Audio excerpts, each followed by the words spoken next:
Hello and welcome back to Podcast in the Peartree. I'm Aaron Lee. I'm Samantha. And I'm Danielle. And we are going to be reviewing GAC's film, Candace Cameron Bure Presents Christmas on Candy Cane Lane. But before we get started, as we have been doing, what you guys watching? Tell me about it. I watched A Christmas Spark with one of my favorites, Jane Seymour. And Joe Lando. Yes, which I didn't realize it was Joe Lando. Reunion from Dr. Quinn, Medicine Woman. I mean, the chemistry between the two of them, and I had no idea. I was like, whoa, this is sexual chemistry from the 90s. It was unreal. The early 90s. It was so good. If they were a couple in real life, if you told me that, I would believe it. So I highly recommend it. I don't want to give too much away, but it was gold. What I'll say is I am against savory cheeseburger flavored taffy. Yes. No, that is incorrect. I know. That's one thing. The taffy was in a lot of elements of this story. I don't know. I don't really consider taffy a winter seasonal sort of treat. It's more summertime for me. But yeah, there's a lot of taffy talk in this film. But it was cute. It was cute. I liked it. I loved it. I do want to let you know, everyone, our elves are out there. My mother, Vicky, is one of our elves, and she has submitted a short review of Hallmark's A Holiday Spectacular. So here it is. This is straight from Vicky to you. Just when my jaded mind refused to believe Hallmark could possibly come up with a new gimmick, they throw the Rockettes at me. I loved it. All the same elements of every other Hallmark movie were there, with the possible exception of the cookie baking scene. But I didn't care. I reveled in the costumes, the dancing, the 50s glitz and glitter, and yes, even the family drama and obvious love story. Hallmark, you had me at Rockettes. That's great. I mean, that's so cute. I'm with Vicky. I'm okay without the cookie.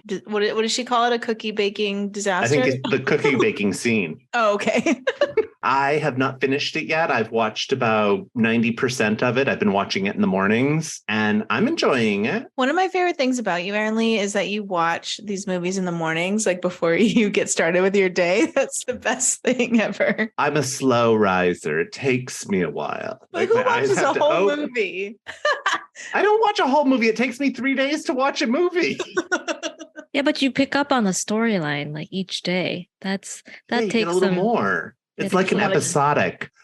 That's commitment. I also really liked that film. At first, I thought it might be very cheesy, but then the lead actress does a really good job of carrying the storyline. Definitely a flipped script kind of thing, because it's about someone who comes from a privileged background who's just trying to be herself, but you fall into it and it's very warm. So I high recommend there too. Thanks, Vicky. I'm debating as to what I want to talk about here. I think because I saw many things and a lot of the things you've already seen. So I want to be just chiming in every now and then. But I probably am going to comment about a film that came out on Hallmark, which is A Big Fat Family Christmas. I wasn't sure if I wanted to watch it, but Tia Carrere's in it and she is half Filipino, and it's my cultural obligation to watch any movie she's in. And I will say it was not as bad as I was thinking. There was a lot of stereotypes they played into, but there was one scene where Tia Carrere's character does acknowledge the Filipino side of her. And I feel like I've never seen that in a Christmas movie before. So I was quite proud. They made a reference to a parol, which is a Filipino star in a Christmas tradition. So I was very happy about that. So for that, I was okay with watching it. I really liked in that one that the daughter sang "Oh Holy Night" in Mandarin, and she had a beautiful singing voice. Oh, yes. So check out those movies on Hallmark and Lifetime. But right now, we're going to talk about a movie on Great American Family, or GAF. They are doing their best to rebrand here, and I want to acknowledge that. So it's GAF, not GAC, but we'll probably still call it GAC. Oh, what? It's not GAC anymore? I just like calling it GAC. Who knows what it is? I thought we were calling it GAC because of Great American Christmas, but it is GAF. but we're calling it GAC because of the Christmas thing. Yes, but a lot of people are referring to it in the media as GAF, GAF. However, in the fine print at the end of the movies, it still says copyright GAC. Yeah, so I'm going to continue with GAC. Yeah, I think we're covered no matter what. Yeah, we're doing that. Yeah, we're sticking with GAC. Sorry, everyone. Alrighty, so we're going to be reviewing GAC's movie, Candace Cameron Bure Presents Christmas on Candy Cane Lane, which stars Andrea Barber as Ivy, a single mom who's struggling just to get by. Not only does she have to raise her daughter, but she also has to live up to her mother's legacy. And her mother was a holiday decorating maven and hosted her own Christmas-themed lifestyle show. So with the holidays approaching, Ivy tries to keep her head above water while running her mother's Christmas store, trying to get the house decorated so the neighbors on Candy Cane Lane don't run her off the block, and show her daughter the best Christmas yet. Yes, I did pre-write that because there's not much of a story here, and I didn't think I could do it off the cuff. What'd you guys think? I think I just told you what I think. Well, on my GAC scale, I rate it pretty high. I like how we have a separate scale for GAC. By comparison. Well, they're new. Yeah. They are new. Threw 'em a bone. I think it looked nicer visually than the other ones. Andrea Barber, I was glad to see her, but she was a bit mumsy. It was just interesting how she's trying to live up to her mother, but also not. Like, she wants her own life, but the neighbors of Candy Cane Lane cannot let it go that her mother was, what was she called? The Christmas Maven? Is that what she was called? She called the Christmas? I said Christmas Maven. No, she called herself the Christmas Maven. Yeah, she was basically. Oh, okay. She called herself the Christmas Maven. Yeah, I don't even remember the movie. Yeah, she was basically like Christmas Martha Stewart on Candy Cane Lane. It was interesting. The neighbors on Candy Cane Lane reminded me a lot of there's a Candy Cane Lane near where I live, and it's like a hardcore neighborhood that you have to decorate for Christmas. And one of my friends told me that he knew somebody that lived in that neighborhood, and when you move in, you have to sign an agreement whether you're going to participate or not. And so I imagine that neighborhood is similar to, it's kind of like Haul Out the Holly meets Candy Cane Lane here, where yeah, but in Haul Out the Holly, I liked all the neighbors. In this, I didn't. I really wanted to like that neighbor that was making sure everybody. Mrs. Walters? Yes, Mrs. Walters. I really wanted to like Mrs. Walters. As soon as she came on the screen, I was excited. I'm like, ooh, this is somebody who is going to be fun. Mm-hmm. And then as the movie progressed, I disliked her more and more and more. She just bugged me. That's not what I want. I want to love to hate somebody or love to love somebody, but I don't want to feel indifferent and be annoyed. Yeah, exactly. No, I agree. And then you have the daughter who's struggling with the parents' divorce and that whole thing, wanting them to get back together. I did like the where they have Christmas memory books that they would make. I thought that was nice. I thought that was nice, but also my mother tries to be a scrapbooker, and those take a lot of effort. And I'm pretty sure you can't do one every year. You just whip up a crafty holiday book. I'm like, no, they take a lot of time and effort. But it sounds like Andrea Barber's character, Ivy, had a lot of time on her hands before her mom passed away because she was only at the store part-time. Maybe kind of wonder how she was making money. Then when her mom passed away and she took over the store, then really no time. But she had a lot of time on her hands, it sounded like. This movie was frustrating. Yes, I rolled up my sleeves. I have to roll up my sleeves to do this because this movie was frustrating for me because I was like, what kind of movie is it? There were so many different genres here. There was the dramatic story about the dad and the mom and the daughter and were torn apart at Christmas. There was the kind of frenzied comedy story about, I've got to decorate. My house has to be perfect and I've got to have a perfect holiday. And then there was the weird crime story with the neighbor and the person who's flipping the candy canes over. And I'm still not quite sure why the daughter was flipping the candy canes over. I don't remember. Yeah, you're right. There were 3 different things happening all at once. So it's hard to keep up with all of it, really. It was an emotional roller coaster that was kind of boring. Right. And then there was a side love story between the neighbor and some air quotes hoodlum that she put away, even though the air quotes hoodlum wasn't actually a hoodlum. It was a misunderstanding. Too much.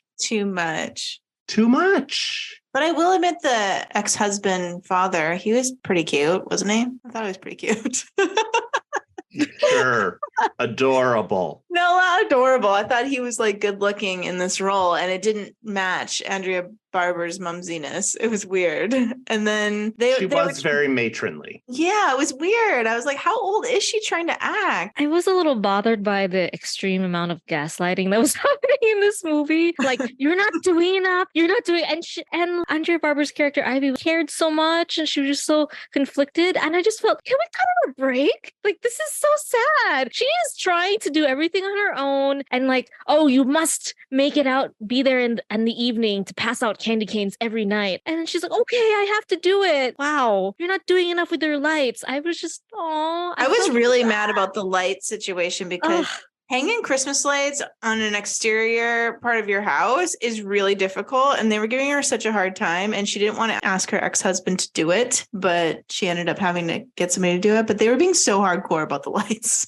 So They were. I get that you don't want to ask your ex-husband to do it, but in this situation with this ex-husband and the way they broke up, it seemed to me as though they shouldn't have broken up. It really was just a matter of like a 3-hour drive because he was opening his hardware store 3 hours away while she was trying to run her mother's store. These are both things that are going to take your time for a limited amount of time. Eventually, Ivy's going to straighten out her mom's store and it's going to start running and she's going to be able to spend a little more time at home. And eventually the husband's hardware store and 3 hours away is going to be up and running and he's going to have a manager and he's not going to have to be there as much. So this is a temporary separation thing. Why did this lead to divorce? I'm glad you brought that up because when they were talking about it, I was like, oh, that's why they got divorced? That's actually like really ridiculous. It's just like, wow. Okay. I really can't say that I completely disliked this movie. It had some charming parts. I think compared to what I was thinking it might be, it could have gone even worse. It could have been really, really bad. I would say this wasn't amazing, but I was pleasantly surprised, especially by Ivy, the character. I'm okay. I can kind of follow this. I agree, too many things happening, but despite all of those things, it was okay for me. I wouldn't watch it again. Danielle, may I request some specificity here? What charmed you? I would say that the interactions that Ivy would have with her daughter were very, at times, warm, or the daughter interacting with her dad. Those were warm. I definitely also thought that the neighbor, who was a police officer, and her sister also had some warm moments too. But I think Mrs. Walters really took that character way too seriously. Probably that was the one character that kind of bothered me a lot. Was this Andrea Barber's first Christmas film? It was. I actually watched a little behind the scenes video and she said, this is my first Christmas film ever. And she said she was having a great time. I mean, I think she could do more. I feel like she could excel in this space. That's why I'm cutting her a break. Yeah. Break on the first one. Is she married to this network or is she going to bounce around, you think? My understanding is that nobody is really married to this network. Probably Candace Cameron Bure is married to the network, but my understanding is what lured a lot of these actors to GAC was multi-picture non-exclusive deals. And GAC's theory is that we're going to bring them in and we're just going to keep them so busy that they don't really have time to go off and do something somewhere else. I don't know if it'll work. It's a good idea. Do you think that she's really tight with CCB and she wouldn't move to another network? I think she is really tight with CCB. I just saw a thing where she and CCB and a couple of other Full House alums took a cross-country trip together. Oh, yeah. Okay. So yeah, they're tight. But I do want to bring up something that we talked about when we reviewed A Christmas Present. And that was that CCB, or Candace Cameron Bure, is the chief creative officer of GAC. And I said that she has to understand that she can do dramatic roles, but she's got to have the Christmas rom-coms on her network. This was an attempt at a Christmas rom-com. I personally didn't find it very funny, nor did I find it very romantic. I will give you, Danielle, the mother-daughter and father-daughter relationship was charming. The daughter being the link there probably is what created that. But Candace Cameron Bure does know that she needs to have rom-coms on this network. That's a positive. She should have had a cameo in this one, I think. Ooh. It would have been DJ That's a and good Kimmy back thought. together. She should have been in it a little bit. She really excels in these types of films. Maybe next year. Maybe next year. Maybe they are listening. We can go on to GAC's website and write reviews of individual films. I was on there earlier today, and I feel like I should go in there and say, check out Podcast in a Pear Tree. We review blah, blah, blah, blah, blah, and we tell you how to fix the movies. Yeah, we tell you how to fix it. We give you tips and tricks for fixing your film. Okay, we're talking about Christmas on Candy Cane Lane. What did we think of Dan Payne? Samantha thinks he's cute, so I mean, I think he's good looking. He's a silver fox. He's very tall. He's giving Chad Michael Murray a run for his money. Yeah, definitely. I thought he was nice. I didn't have any problems with his performance, with his acting. I think it was fine, but I think it was very regular. Yeah, there wasn't anything special. Like, it was very two-dimensional. I just didn't connect with the characters. He was there. He was a good dad. Great. That's it. And I think that's exactly it. I didn't connect with him, but he didn't pull me out. It wasn't like Mrs. Walters where I was just like, what are you doing? Stop. I don't know. It sounds like we're all skipping Christmas on Candy Cane Lane, not watching it again. No, I don't think so. It's too long and not good enough for me to watch. They're all 2 hours. I know. It's not like this is the Titanic of Christmas movie.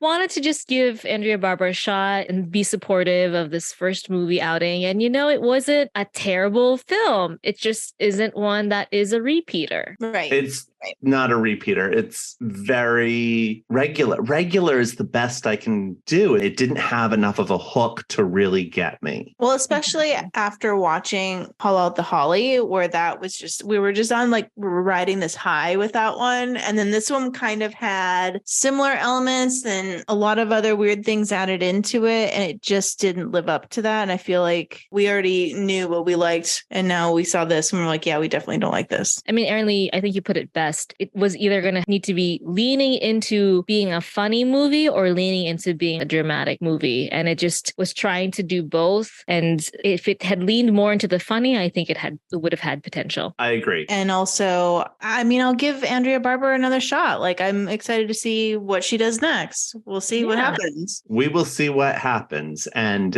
if it does happen, we will review it here on Podcast in a Pear Tree. Folks, thank you so much for listening. We really do appreciate it. Please follow, rate, and if you feel so inclined, click and write a review for us. And find us where you find all your podcasts. Bye. Bye-bye.